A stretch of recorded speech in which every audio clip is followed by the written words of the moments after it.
একদিকে সারা দেশ অতিরিক্ত তাপদাহের কারণে গোটা দেশ আজ উত্তপ্ত, অন্যদিকে আমাদের সোশ্যাল মিডিয়া গরম। দুইটা ছেলেকে নিয়ে, এরা দুজন কিন্তু কেউ আলেম না। একজন হাফেজ থেকে টিকটকার হয়েছে, চুলটুল কালার করেছে, মোটামুটি ভাইরাল সারা দেশে। আরেকজন বক্তা দীর্ঘদিন যাবৎ যে আলোচনা করে গেছে, দীর্ঘদিন যাবৎ সেই আলোচক, তার নাম ওমর ফারুক আইয়ুবী। পরবর্তীতে নাকি তার নাম সে আজমি রেখেছে নাম। আল্লাহ তাআলা হেফাজত করুক। কিয়ামতের সবচেয়ে বড় আলামত হচ্ছে এগুলো, যে তারা বক্তা, মানুষের সামনে বড় বড় গলায় লেকচার দেয়, কথা বলে, তারা নিজেদেরকে আলেম দাবি করে, অথচ তারা আলেমও না। বেহুদা মাঠের মধ্যে মুখস্থ করা বয়ান নিয়ে বয়ান করে, শুনে শুনে শুনে শুনে কয়েকজন আলেম থেকে কথা বলে, আর সেই আলোচনাগুলো মানুষের সামনে করে। মানুষ তো মনে করে বিশাল বড় আলেম অন্য কিছু।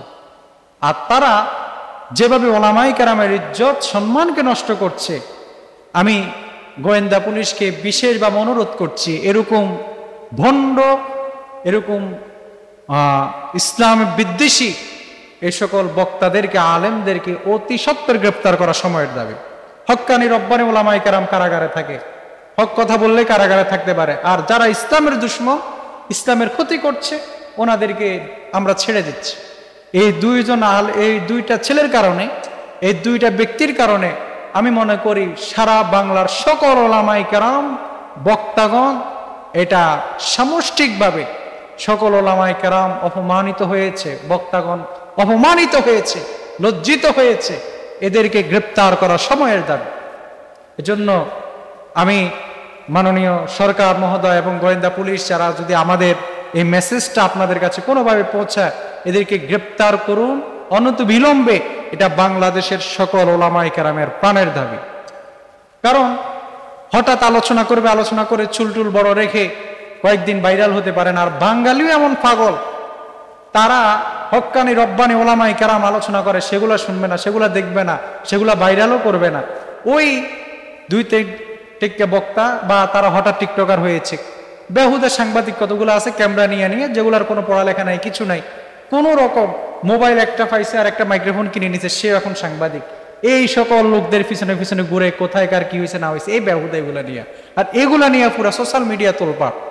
তাই আমি বিশেষ করে আপনাদেরকে অনুরোধ করছি যে কখনো যে কোনো আলোচকের আলোচনা শোনার আগে হাজারবার চেষ্টা করবেন, চিন্তা করবেন, জানার চেষ্টা করবেন সে আলেম কিনা, তার ব্যাকগ্রাউন্ড কি, তার সে অনুযায়ী তার আমল আছে কিনা।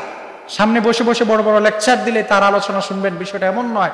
সে আলেম কিনা, তার কথা দ্বারা, কথা অনুযায়ী তার আমল আছে কিনা, সেগুলো দেখবেন। দেখে এরপর আপনারা আলোচনা শুনবেন। না হয় এরকম বাজে বাজে লোকগুলা, যেগুলা ঠিক মতো নামাজ নাই, কালাম নাই, তারাও এখন বক্তা। ফজরের নামাজের খবর নাই, সে বক্তা। হাজার হাজার মানুষ তার মাহফিলে উপস্থিত হয়। এসব কারণে মাথা নত হয়ে যায় লজ্জায়, মানুষের সামনে আমরা কথা বলতে পারি না। সেক্ষেত্রে স্পষ্ট কথা হচ্ছে, আমার অনুরোধ গোয়েন্দা পুলিশের কাছে, যারা দেশের আইন প্রণয়তা যারা আছেন, আইন প্রণয়ন যারা করেন, আইনের দেখাশোনা যারা করেন, ইসলাম এবং ওলামায়ে কেরামের অবমাননা হয়েছে এদের কারণে, আমি মনে করি এদেরকে গ্রেপ্তার করার সময়ের দাবি। অতএব এদেরকে অনতিবিলম্বে গ্রেপ্তার করা চাই। কারণ এরা ইসলাম এবং দ্বীনকে মানুষের কাছে খাটো করেছে, ছোট করেছে।